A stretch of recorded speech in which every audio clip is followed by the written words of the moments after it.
Hello students, my name is Aditi Yadav. तो बच्चे, आज हम कर रहे हैं अपना चैप्टर स्टेट्स ऑफ मैटर। ये 9th स्टैंडर्ड का चैप्टर है। इसका फर्स्ट लेक्चर मैं अपलोड कर चुकी हूँ। अगर आपने अभी तक नहीं देखा then please go and watch out that. और आज है बच्चे हमारा लेक्चर नंबर 2। ओके, सो देखो, हमने पढ़ लिया था कि क्या होता है, मैटर क्या है। कोई भी चीज़ इस पूरे यूनिवर्स में, पूरे वर्ल्ड में, एवरीवेयर, कोई भी चीज जो मास, जिसका कुछ मास हो और कोई ना कोई स्पेस ऑक्यूपाई करती हो, दैट इज मैटर। मैटर किससे बना है? मैटर बना है छोटे छोटे टाइनी पार्टिकल्स से, माइन्यूट पार्टिकल से। और उन पार्टिकल्स को हमने क्या बोला बेटा जी? एटम्स बोला है। ठीक है, और वो हमें रेगुलर माइक्रोस्कोप से या नेक्ड आई से नहीं दिखते हैं, वो हमें एक पावरफुल माइक्रोस्कोप से दिखते हैं। ठीक है, सो और उसका प्रूफ भी हम दे चुके हैं कि हमने एक 100 ml वाटर लिया था बीकर के अंदर, उसके अंदर हमने पोटेशियम परमैंगनेट डाला था। ठीक है, तो उसमें कलर आया था आपका।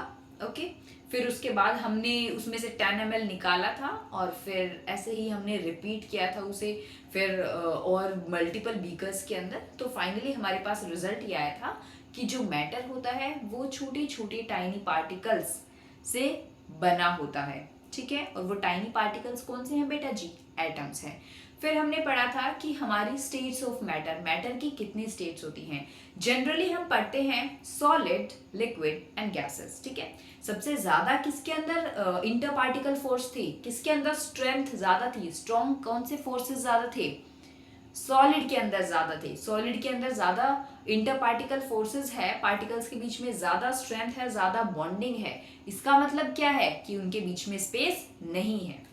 ठीक है, लिक्विड के अंदर हमने पढ़ा था, लिक्विड के अंदर स्पेस थोड़ा सा सॉलिड की कंपैरिजन में ज्यादा होता है, तो वहां inter particle forces as compare to solid थोड़ी वीक होती हैं। ठीक है, और गैशियस तो फ्रीली मूव करती है। जैसे हमने देखा था कि मान लेते हैं आपकी क्लास में एक बिल्कुल स्ट्रिक्ट टीचर आ जाए, तो आप कैसे बिहेव करोगे? बिल्कुल सॉलिड की तरह एकदम बैठ जाओगे, एकदम साइलेंट, और अपने ही प्लेस पर बैठकर, अगर आपको मान लो स्ट्रिक्ट टीचर है क्लास में, अब आपको अपने दोस्त से कुछ बात करनी है, क्योंकि बातें करे बिना तो हम रह नहीं सकते, चैटर बॉक्स, राइट?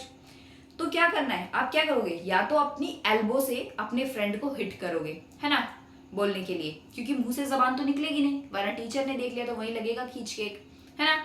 तो क्या करोगे आप लोग? या तो अपनी एल्बो से ऐसे अपने फ्रेंड को हिट करोगे, या फिर आप क्या कर सकते हो, भाई टीचर पैरों में थोड़ी ना देख रहा है आपके, तो आप क्या करोगे? पैर से उसके दूसरे पैर को टकरा दोगे, है ना, ऐसे हिट करोगे, पैर से उसे हिट करोगे अपने फ्रेंड को। ठीक है, यानी कि आप अपने ही प्लेस पर, अपनी ही सीट पर बैठकर क्या कर रहे हो? वाइब्रेट कर रहे हो, क्योंकि इतनी हिम्मत है नहीं कि स्ट्रिक्ट टीचर के सामने आप लोग मूव कर सको। ऐसे ही कुछ सॉलिड होता है हमारा। सॉलिड क्या करता है? सॉलिड के पार्टिकल्स अपनी ही जगह पर सिर्फ वाइब्रेट करते हैं। ठीक है, दूसरा हमने पढ़ा था लिक्विड। लिक्विड क्या होता है? जैसे कि फ्लूइड प्रॉपर्टी है, पानी के अंदर पानी बह सकता है। कैसे बहता है? कैसे बहता है पानी? क्योंकि जो वाटर है, जो लिक्विड है, उसके जो इंटर पार्टिकल फोर्सेस, यानी पार्टिकल्स के बीच में, पार्टिकल्स के, ध्यान से सुनिएगा बेटा, पार्टिकल्स के बीच में जो फोर्स है सॉलिड के कंपैरिजन में थोड़ी वीकर है, जिसकी वजह से उसके अंदर फ्लूइडिटी आती है, बहने की प्रॉपर्टी आती है। जैसे कि मान लेते हैं क्लास में कोई लीनियंट सा टीचर आ गया, ठीक है, तो आप क्या कर सकते हो? एक स्ट्रिक्ट टीचर के कंपैरिजन में अगर लीनियंट टीचर क्लास में आ गया है, तो क्या करोगे? एक सीट से उठकर आप दूसरी सीट पर जा सकते हो, यानी मूवमेंट वहां पॉसिबल है। ठीक है, स्ट्रिक्ट टीचर के कंपैरिजन में, स्ट्रिक्ट टीचर में आप क्या कर रहे थे? अपनी ही जगह पर बैठकर वाइब्रेट कर रहे थे। ठीक है, अब टीचर लीनियंट है, लीनियंट टीचर यानी एल से लीनियंट, एल से लिक्विड, तो क्या करोगे? एक सीट से उठकर आप दूसरी सीट पर जा सकते हो, अपने फ्रेंड से चिट चैट्स भी कर सकते हो, है ना। यानी कि उनके बीच में क्या हुआ? क्या हुआ? इंटर पार्टिकल फोर्सेस थोड़ी कम है एज कंपेयर टू सॉलिड। अब गैशियस की बात करते हैं। गैशियस के अंदर क्या था? गैसेस के अंदर क्लास में कोई टीचर है ही नहीं, तो आप क्या बैठोगे? इतने शरीफ तो नहीं है हम, है ना, कि एक जगह पर बैठे रहें, टीचर है नहीं तो उछल कूद करेंगे, इधर से उधर, उधर से इधर, कुछ और नहीं तो स्कूल में घुमाएंगे, एक राउंड लगा देंगे, है ना, यही होता है। तो गैसेस के अंदर क्या होता है? पार्टिकल्स फ्रीली मूव करते हैं, जैसे आप फ्रीली मूवमेंट करते हो अगर क्लास में टीचर नहीं है तो, जो मन करता है वो करते हो। ठीक है, समझ आया? Solid, liquid, gases, done.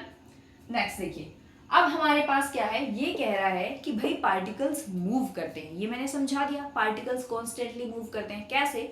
Solid के अंदर सबसे कम मूवमेंट होती है। इसका रीजन है कि सॉलिड के पार्टिकल्स के बीच में स्पेस नहीं है। स्पेस क्यों नहीं है?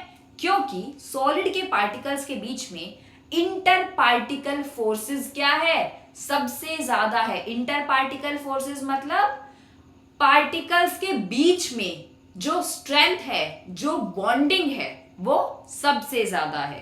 तो क्या होगा वहां सिर्फ वाइब्रेट करेगा। सॉलिड के पार्टिकल्स अपनी ही जगह पर बैठकर क्या करेंगे, वाइब्रेट करेंगे। ऐसे सॉलिड, ऐसे स्ट्रिक्ट टीचर क्लास में आ गया तो आप अपनी जगह पर बैठकर सिर्फ वाइब्रेट कर सकते हो, हिम्मत नहीं है मूव करने की। ठीक है। लिक्विड, लिक्विड का मतलब मॉडरेट। लिक्विड के अंदर मॉडरेट क्या होती है, लिक्विड के अंदर क्या होती है, इंटर पार्टिकल फोर्सेस सॉलिड के कंपैरिजन में थोड़ी वीक होती हैं। अगर इंटर पार्टिकल फोर्सेस वीक है तो इसका मतलब स्पेस, अगर सॉलिड के पार्टिकल्स, देखो सॉलिड के पार्टिकल्स ऐसे हैं, एक ये बिल्कुल पास पास पास पास, स्पेस ही नहीं है। लिक्विड के पार्टिकल्स के बीच में क्या होगा, हल्का फुल्का स्पेस होगा। ऐसे देखो, ऐसे है ना, इतना इतना स्पेस होगा। उस स्पेस की वजह से क्या होगा, स्पेस क्यों है, क्योंकि इनके जो पार्टिकल्स हैं, लिक्विड के जो पार्टिकल्स हैं, इनके बीच की फोर्सेस थोड़ी सी वीक है एज कंपेयर टू सॉलिड, जिसकी वजह से वाटर के अंदर, लिक्विड के अंदर फ्लूइड नेचर होता है। तो इसका मतलब स्लाइडिंग पास्ट ईच अदर, मतलब वो स्लाइड कर सकते हैं, वो मूव कर सकते हैं, फ्लूइडिटी उनमें होती है लिक्विड के अंदर। ठीक है। अब गैसेस की बात करते हैं। गैसेस मतलब क्लास में कोई टीचर है ही नहीं तो आप फ्रीली मूव करेंगे। फ्रीली मूव करेंगे मतलब एक पार्टिकल गैसेस का यहाँ है। अब ऐसा तो है नहीं, इस रूम के अंदर, जिस रूम में मैं खड़ी हूँ या जिस रूम में बैठकर आप लेक्चर देख रहे हैं, उस रूम के अंदर ऐसा तो है नहीं कि गैसेस के पार्टिकल, ये आपको उड़ता हुआ ऑक्सीजन एटम दिख रहा है, वो आपको नाइट्रोजन दिख रहा है, अरे मैम देखो बोर्ड के ऊपर तो हाइड्रोजन बैठा है। ऐसा नहीं है ना? ऐसा है नहीं कि ये बैठा दिया हमने यहाँ ऑक्सीजन, बैठ गई ऑक्सीजन यहाँ पे।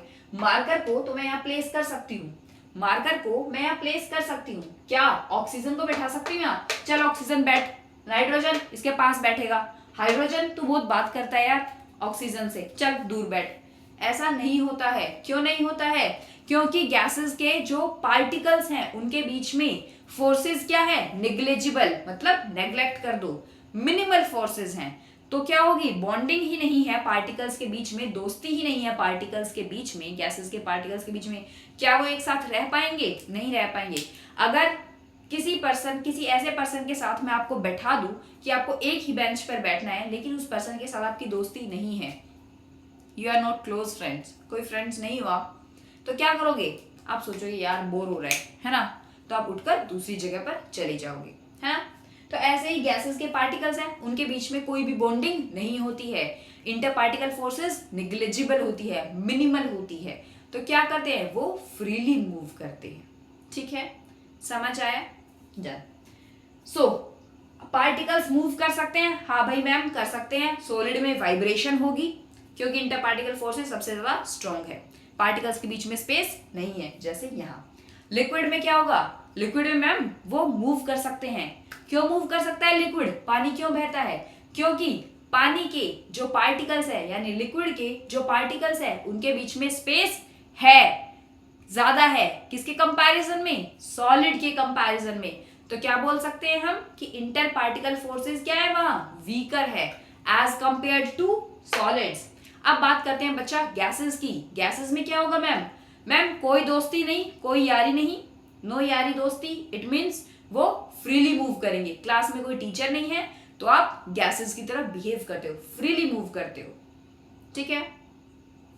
नेक्स्ट, जैसे देखो मान लेते हैं पड़ोस में बन रहा है, पड़ोस की कढ़ाई, फोकस यहाँ होना चाहिए, पड़ोस में बन रहा है मंचूरियन, है ना, ऐसे खुशबू से खींचे चले जाते हैं। आप ऐसे करते हो, ऐसे स्मेल करते हो ना, ऐसे स्मेल करते हो और फिर उसकी खुशबू से पता लग जाता है आपको कि ये किसके, राइट वाले घर में से फ्रेग्रेंस आ रही है, खुशबू आ रही है, या लेफ्ट वाले घर में से, है ना। क्यों होता है वो, या फिर परफ्यूम है, परफ्यूम स्प्रे कर देते हैं हम, पूरे रूम में खुशबू फैल जाएगी। मैं तो परफ्यूम यहाँ स्प्रे करूंगी, पूरे रूम में फैल जाएगी। अगर मैं अपने रूम का डोर खोल दूं तो बाहर भी चली जाएगी परफ्यूम की खुशबू, है ना। तो क्या होगा, धूप बत्ती, मंदिर में लगती है धूप बत्ती, अगरबत्ती, है ना, लेकिन खुशबू तो पूरे घर में फैल जाती है। क्यों मैम, पार्टिकल्स इतने बेफिक्रे हैं कि भाई कहीं भी उठ के चले जाते हैं। क्योंकि बेटा जी वहां क्या काम करता है, डिफ्यूजन। डिफ्यूजन मतलब पार्टिकल्स क्या करते हैं, हायर कॉन्सेंट्रेशन से लोअर कॉन्सेंट्रेशन की तरफ मूव करते हैं, या फिर हम बोल सकते हैं पार्टिकल्स की मिक्सिंग होती है।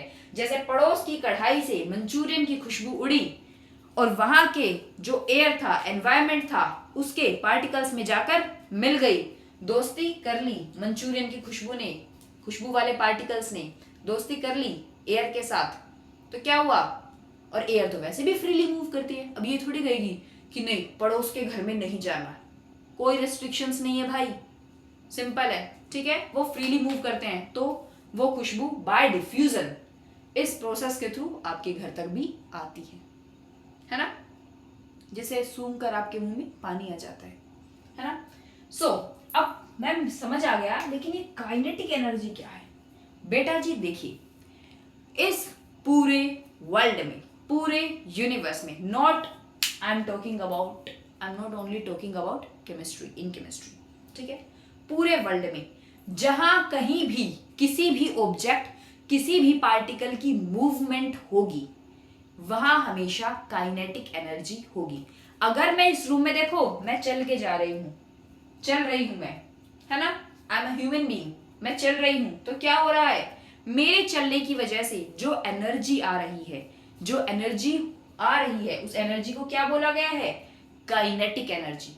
तो काइनेटिक एनर्जी का मतलब क्या है, energy possessed by motion of particles या फिर due to motion of particles. सिर्फ यहाँ पार्टिकल्स की ही नहीं कहूंगी मैं, इस पूरे यूनिवर्स में जो भी चीज मोशन में है, जो भी चीज मूव करेगी, अब मैं स्टैटिक हूं, बिल्कुल खड़ी हूं, ठीक है, काइनेटिक एनर्जी मिनिमल, अब मैं मूव करने लगती हूँ, काइनेटिक एनर्जी ज्यादा, मैं दौड़ने लगती हूँ, काइनेटिक एनर्जी और ज्यादा।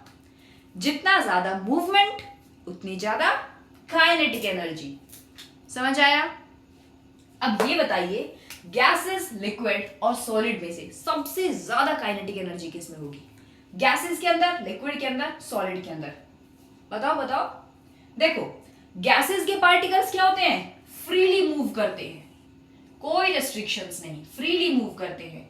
फ्रीली मूव करते हैं तो मूवमेंट सबसे ज्यादा किसमें होगा, गैसेस में होगा। जहां ज्यादा मूवमेंट होगा वहां काइनेटिक एनर्जी क्या होगी, सबसे ज्यादा, तो गैसेस की काइनेटिक एनर्जी सबसे ज्यादा। अब लिक्विड और सॉलिड में बताओ, लिक्विड या सॉलिड किसमें काइनेटिक एनर्जी ज्यादा होगी, लिक्विड और सॉलिड में से मूवमेंट किसमें ज्यादा होती है, लिक्विड में, क्योंकि इंटर पार्टिकल फोर्सेस क्या है, वीकर है एज कंपेयर्ड टू सॉलिड। तो जहां इंटर पार्टिकल फोर्सेस वीकर है, यानी कि पार्टिकल्स थोड़े से फ्री हैं, थोड़ी सी उन्हें फ्रीडम मिली है, लीनियंट टीचर है, आप क्लास में मूव कर सकते हो। अब आप मूव करोगे तो आपके मूवमेंट की वजह से क्या आएगी, काइनेटिक एनर्जी आएगी। तो लिक्विड में क्या है, सॉलिड के कंपैरिजन में ज्यादा काइनेटिक एनर्जी। तो काइनेटिक एनर्जी का मतलब जितनी ज्यादा मूवमेंट उतनी ज्यादा काइनेटिक एनर्जी। सिर्फ और सिर्फ यहाँ पार्टिकल्स की बात नहीं होगी, यहाँ तो हम टॉपिक चैप्टर में पार्टिकल्स की बात कर रहे हैं, लेकिन इस पूरे यूनिवर्स में जो भी चीज मोशन में है, मूवमेंट कर रही है, मूव कर रही है, चाहे वो चल रही हो, चाहे वो दौड़ रही हो, सब में क्या है, काइनेटिक एनर्जी। जितना ज्यादा मोशन, जितनी ज्यादा मूवमेंट, उतनी ज्यादा क्या है बच्चे, काइनेटिक एनर्जी। सिंपल, ठीक है। अब देखो ये क्या है मैम, एक बात बताओ पहले, देखो धूप में, जून की गर्मी है, धूप में खड़ी है एक बाइक, है ना, जून में टेम्परेचर कितना ज्यादा होता है ना, बाहर धूप में खड़ी है बाइक, सीट भी गर्म हो गई, आप अंदर एसी से मस्त निकले हो, बाहर जाकर जैसे ही आप बाइक पर बैठते ही क्या हो जाते हो, एकदम से उठ जाते हो, है ना, क्योंकि सीट इतनी गर्म होती है ना, ऑटोमेटिक रिफ्लेक्स एक्शन आता है आपका, रिफ्लेक्स एक्शन ही होता है ना, अचानक से जो एक्शन दिया जाता है, ठीक है। तो यानी कि क्या होता है, गर्मी में क्या है, जून में टेम्परेचर ज्यादा टेम्परेचर बढ़ जाता है, टेम्परेचर इंक्रीज करेगा तो क्या हो रही है, हीट बढ़ेगी घटेगी, टेम्परेचर ज्यादा हो रहा है तो हीट इंक्रीज होगी डिक्रीज होगी, हीट बढ़ेगी, बाइक की सीट गर्म होगी यानी हीट इंक्रीज होगी, गर्मी ज्यादा होगी। जैसे ही आप बाइक पर बैठते ही ऐसा तो है नहीं कि उसे ठंडा करने के लिए बैठोगे, नहीं, बैठते ही एकदम जल रही है सीट बुरी तरह से गर्मी में, एकदम से आप उठ जाते हो यानी मूवमेंट हो जाता है। और जहां आई बात मूवमेंट की वहां आएगी बात काइनेटिक एनर्जी की। ठीक है, टेम्परेचर बढ़ेगा, हीट बढ़ेगी, हीट बढ़ेगी तो क्या होगा, जैसे कि बर्फ 0 डिग्री सेल्सियस की बर्फ है, कन्वर्ट कर देते हैं उसे पानी के अंदर, हो गई वो कन्वर्ट। ठीक है, पानी के अंदर कन्वर्ट होगी, कैसे कन्वर्ट हुई बेटा जी, पानी के अंदर टेम्परेचर बढ़ा होगा, एक बर्फ है उसे नॉर्मल रूम टेम्परेचर पे लाके रख दो, क्यों मेल्ट हो जाएगी वो, क्यों होगी वो मेल्ट, क्योंकि टेम्परेचर बढ़ेगा, उस बर्फ का टेम्परेचर बढ़ेगा तो क्या होगी, हीटिंग इंक्रीज होगी, हीट इंक्रीज होगी तो क्या होगा, जो आइस के पार्टिकल्स एकदम प्यार से पास पास बैठे थे, ऐसे बिल्कुल हम साथ साथ हैं वाली फीलिंग ले रहे थे, एकदम बिल्कुल प्यार से बैठे थे पास पास, उनमें क्या होगी, दूरियां आ जाएंगी, क्योंकि टेम्परेचर बढ़ा है, टेम्परेचर बढ़ा है तो क्या होगा, हीट बढ़ेगी, हीट बढ़ेगी तो इनके जो इंटर पार्टिकल फोर्सेस थी, इंटर पार्टिकल अट्रैक्शन थी जो सॉलिड के पार्टिकल्स के अंदर, वो क्या हो जाएगी, वो वीक हो जाएगी। क्यों वीक हो जाएगी, क्योंकि टेम्परेचर बढ़ा है। जैसे मान लो आप और आपके फ्रेंड के बीच में बहुत गहरी दोस्ती है, लेकिन कोई तीसरा तेली आ गया बीच में, है ना, उसने कुछ कानाफूसी की, इधर से इधर की बात की, कुछ है ना, होते हैं कुछ लोग, इधर से उधर की बात की और कुछ उल्टा सीधा मिसअंडरस्टैंडिंग क्रिएट कर दी आपके और आपके फ्रेंड के बीच में, तो थोड़ा बहुत कहीं ना कहीं ट्रस्ट इश्यूज आ जाएंगे, है ना, होगा, नहीं होगा तो वेल एंड गुड, बहुत अच्छी दोस्ती है आपकी। तो क्या होगा कि सॉलिड के पार्टिकल्स के बीच में क्या हो जाएंगे, ट्रस्ट इश्यूज हो जाएंगे, मतलब टेम्परेचर बढ़ेगा तो इंटर पार्टिकल फोर्सेस कम हो जाएगी का मतलब बर्फ पानी में कन्वर्ट हो जाएगी, बर्फ थी, आइस क्या थी, सॉलिड, और सॉलिड और लिक्विड में से ज्यादा मूवमेंट किस में होता है, सॉलिड में या लिक्विड में, लिक्विड में ज्यादा होता है, तो लिक्विड में ज्यादा होगा तो काइनेटिक एनर्जी बढ़ रही है घट रही है, सॉलिड से लिक्विड में स्टेट चेंज हो रही है तो काइनेटिक एनर्जी बढ़ेगी घटेगी, काइनेटिक एनर्जी बढ़ेगी, काइनेटिक एनर्जी इंक्रीज होगी, पार्टिकल्स फास्टर मूव करेंगे। देन अगर मैं इस पानी को बॉईल कर दूं और भाप बनाकर स्टीम बनाकर उड़ा दूं, यानी गैसियस में कन्वर्ट हो गया, अब क्या होगा, अब और ज्यादा काइनेटिक एनर्जी हो जाएगी, क्योंकि वाटर को स्टीम में इवेपोरेट करने में कितना और टेम्परेचर ज्यादा लगा हुआ, टेम्परेचर बढ़ा होगा तभी तो इवेपोरेशन हुआ होगा, तभी तो स्टीम में कन्वर्जन हुआ होगा, बॉइलिंग हुआ होगा, टेम्परेचर बढ़ा है तो हीटिंग भी बढ़ी होगी, हीटिंग बढ़ी होगी तो क्या होती है, काइनेटिक एनर्जी बढ़ेगी। जैसे गैस के ऊपर एक पतीला रखा आपने पानी का, ठंडे पानी का पतीला है, अब उसे गर्म करना है, मान लेते लाइट नहीं आ रही, गीजर ऑन नहीं है, ठीक है, गैस के ऊपर लास्ट ऑप्शन यही बचता है, गैस के ऊपर पानी गर्म कर लेते हैं, ठंडे पानी का पतीला रखा है, गैस आपने ऑन कर दी, थोड़ी देर बाद क्या होता है, पार्टिकल्स देखा ना आपने, ऐसे छन छन आवाज आती है और पार्टिकल्स कोई इधर भाग रहा है, कोई उधर भाग रहा है, कोई उधर भाग रहा है, क्यों भाग रहा है, क्योंकि टेम्परेचर इंक्रीज हुआ है, टेम्परेचर इंक्रीज होने से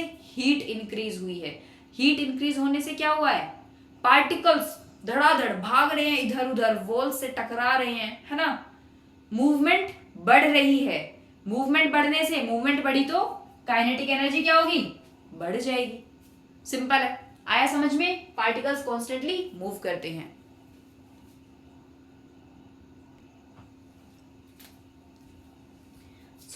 देखो पहली प्रॉपर्टी हमने पढ़ ली थी कि पार्टिकल्स किससे बना है, मैटर किससे बना है, छोटे छोटे पार्टिकल्स से, जिन्हें बोल दिया था हमने एटम्स।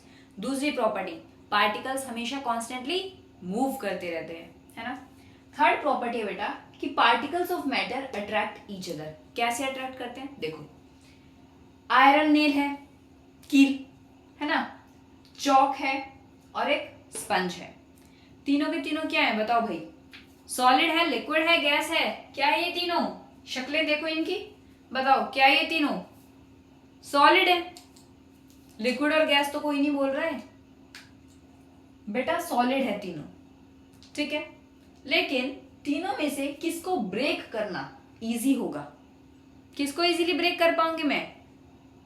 स्पंज को, चोक को, या आयरन नेल को? किसको इजी होगा? स्पंज को। फिर उसके बाद चौक को, और सबसे हार्ड क्या होगी? कील, आयरन नेल। क्यों? देखो, क्योंकि आयरन नेल हार्ड क्यों है? क्योंकि आयरन नेल जो है उसके पार्टिकल्स के बीच में inter particle force of attraction सबसे ज्यादा है। एकदम ऐसे वाली बॉन्डिंग, स्ट्रॉन्ग टाइट बॉन्डिंग, ठीक है। स्पेस बिल्कुल भी नहीं है, बिल्कुल भी नहीं मतलब बिल्कुल भी नहीं है, ठीक है। Inter particle forces of attraction जिसके अंदर सबसे ज्यादा, वो पार्टिकल, वो ऑब्जेक्ट उतना ही ज्यादा हार्ड होगा। तो सबसे ज्यादा हार्ड क्या है इसमें? सबसे ज्यादा एनर्जी किसे तोड़ने के लिए लगेगी मुझे? कील को। सबसे ज्यादा हार्ड वही है, हार्ड मतलब इंटर पार्टिकल फोर्सेस। उस कील, उस आयरन नेल के पार्टिकल्स के बीच में, ये रही आयरन नेल ऊपर लगी हुई, इसके पार्टिकल्स के बीच में क्या है? क्या है बेटा जी? Inter particle force of attraction सबसे ज्यादा, ठीक है। फिर उसके बाद चौक और स्पंज, किसमें सबसे, चौक और स्पंज में से किसमें ज्यादा? चौक के अंदर inter particle force of attraction ज्यादा, और फिर स्पंज में। स्पंज का तो मैंने फर्स्ट लेक्चर में बताया था, प्रीवियस लेक्चर में, कि स्पंज कंप्रेसिबल क्यों है? क्योंकि स्पंज के जो पार्टिकल्स हैं, मतलब जो स्पंज है उसमें क्या होते हैं? पोर्स होते हैं, और उन पोर्स में क्या हो जाती है? एयर ट्रैप हो जाती है, जिसकी वजह से कंप्रेसिबिलिटी आती है। वो एयर ट्रैप हो जाती है पोर्स के बीच में, इस वजह से कंप्रेसिबिलिटी स्पंज के अंदर आती है। समझ में आया? जो भी चीज अगर कोई बोल दे आपको कि ये चीज इतनी हार्ड क्यों है, ये दीवार इतनी हार्ड क्यों है, मुक्का मारू मैं इस पे, ये दीवार इतनी हार्ड क्यों है? क्योंकि ये सॉलिड है। दूसरी चीज, सॉलिड है तो क्या? सॉलिड है तो इसके पार्टिकल्स के बीच में फोर्स ऑफ अट्रैक्शन सबसे ज्यादा, और पार्टिकल्स के बीच की जो फोर्स ऑफ अट्रैक्शन होती है उसे क्या बोलते हैं? Inter particle force of attraction. Inter particle मतलब जैसे इंटर स्कूल का कंपटीशन होता है, इंटर स्कूल डिबेट कंपटीशन, यानी दो स्कूल्स के बीच का कंपटीशन, तीन स्कूल्स के बीच का कंपटीशन। ऐसे इंटर पार्टिकल का मतलब इस सॉलिड के पार्टिकल्स के बीच में जो फोर्सेस है वो सबसे ज्यादा है, ठीक है। जो चीज जितनी हार्ड उतनी ज्यादा inter particle force of attraction होगी वहां, ठीक है।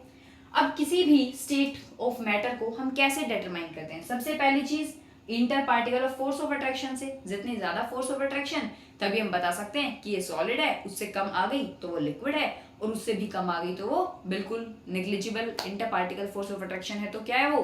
गैस है, ठीक है।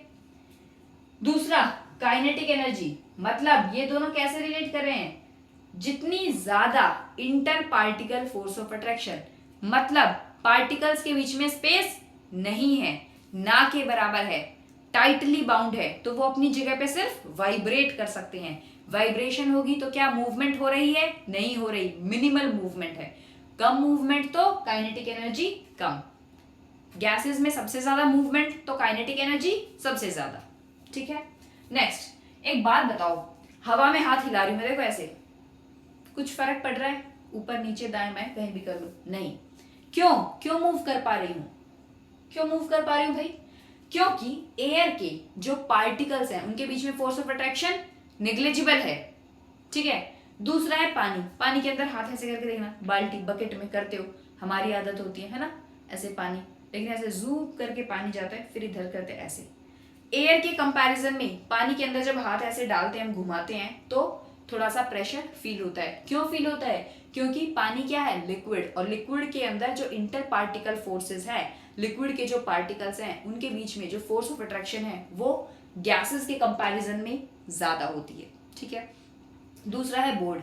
हवा में मैंने हाथ हिला दिया, पूरे हवा में, क्या मैं इस बोर्ड के आर पार भी हाथ हिला सकती हूँ? नहीं यार, मेरा हाथ तो नहीं जा रहा उधर, नहीं जा रहा है उधर। क्यों नहीं जा रहा है? क्योंकि इस बोर्ड के जो पार्टिकल्स हैं उनके बीच में inter particle force of attraction सबसे ज्यादा है, सबसे ज्यादा है, ठीक है। इसीलिए हाथ हवा में हिलाना सबसे आसान है, मतलब गैसेस के बीच। दूसरा, वाटर यानी लिक्विड में हिलाना, फिर उससे भी इजी, मतलब बोर्ड के कंपैरिजन में सबसे ज्यादा गैशियस, फिर लिक्विड, फिर सॉलिड। ठीक है, अब ये बताइए क्या मैटर, कोई भी मैटर अपनी स्टेट चेंज कर सकता है? स्टेट का मतलब अगर कोई चीज सॉलिड है तो क्या वो लिक्विड में कन्वर्ट हो सकती है, या कोई चीज लिक्विड है तो क्या वो गैशियस में कन्वर्ट हो सकती है, या फिर वाइस वर्सा। हो सकता है, बिल्कुल हो सकता है। नो को तो हटा ही दें आप। कैसे मैम? बेटा जी बर्फ है, फ्रीजर में जाओ, फ्रीजर खोलो, बर्फ निकालो। बर्फ क्या है? सॉलिड। उसे मैं उठा के इस रूम में रख दूं, क्या वो बर्फ बर्फ रहेगी या वो वाटर में मेल्ट हो जाएगी? मैम मेल्ट हो जाएगी।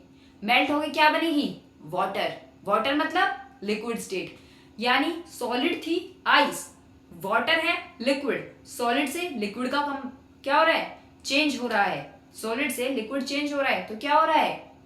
स्टेट चेंज हो रही है। पानी है लिक्विड, उस बर्फ के पानी को बॉईल कर दूं मैं 100 डिग्री सेल्सियस पे, क्या होगा? गैशियस में कन्वर्ट हो जाएगा, स्टीम के अंदर कन्वर्ट हो जाएगा। तो लिक्विड से गैस के अंदर चेंज हो रहा है, स्टेट का चेंज हो रहा है। ठीक है, अब ये चेंज दो तरीके से हो सकता है। किस पे डिपेंड करता है? एक है टेम्परेचर। जैसे ही मैंने बर्फ को फ्रीजर से बाहर निकाल के रखा रूम टेम्परेचर के अंदर, क्या हुआ? टेम्परेचर इंक्रीज हुआ, टेम्परेचर बढ़ा, टेम्परेचर में चेंज हुआ तो स्टेट चेंज हुई। ठीक है, दूसरी चीज है प्रेशर। क्या है? प्रेशर। एलपीजी। आप लोगों के, हम सबके घरों में जिससे स्टोव चलता है, गैस चलती है, क्या है? LPG, liquefied petroleum gas. Gas है जो लिक्विड थी, उसको बहुत ज्यादा हाई प्रेशर के अंदर किस में कन्वर्ट कर दिया गया? गैस के अंदर कन्वर्ट कर दिया गया। तो प्रेशर भी स्टेट चेंज कर रहा है। लिक्विड गैस को, लिक्विड को किस में कन्वर्ट कर दिया? गैसियस फॉर्म में कन्वर्ट कर दिया। तो ये दो चीजें हैं जिनकी वजह से, टेम्परेचर और प्रेशर, जिनकी वजह से किसी भी मैटर की स्टेट चेंज हो सकती है। आया समझ? Note down.